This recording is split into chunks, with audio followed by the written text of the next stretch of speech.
مثل خالد داد بال انوی که اصلا ما نزنی ما قال مال صادق حسینی مصطفى صادق لنا لولا صادق فنان جرى فضاب كلگه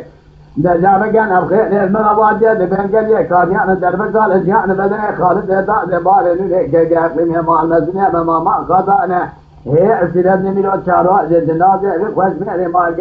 كان بشر خاله فلگه ولا وي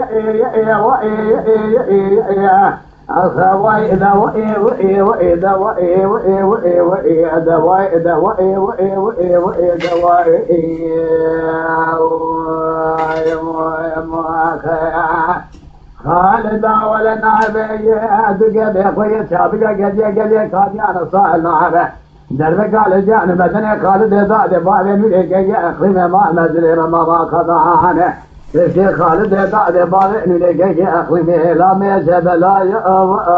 وأبا جبل حسين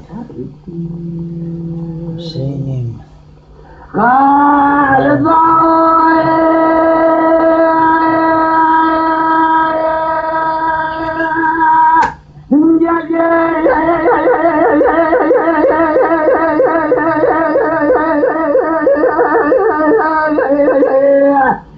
قال يا رب الشهداء قال لك يقول لا والله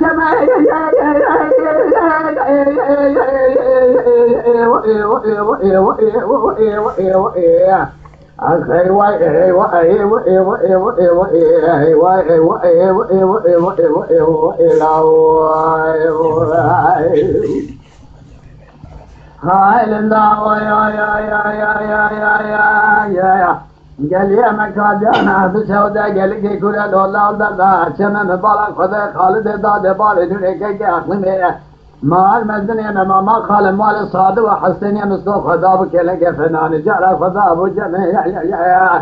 جاب كان خير جمر ابواجه دربا خذا ابن تاثير خالد داد بار دنيك اقلمي ما المزني ما قال عنه إذا ما شروج شرط ولا جنازة بخشمين ما يقال يا كادينا لولا ونا جمع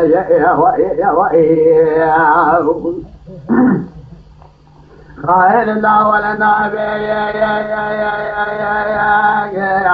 الشر ولا خذيا بك بخوي شابل يا كديا كادينا لسه خالد إذا بار نورك يا أخي ما المسني ما قصائنا به درب قال جان بدن خالد داد بار نورك يا أخي ميزان إعلام إليك قران بخالد داد بار نورك لا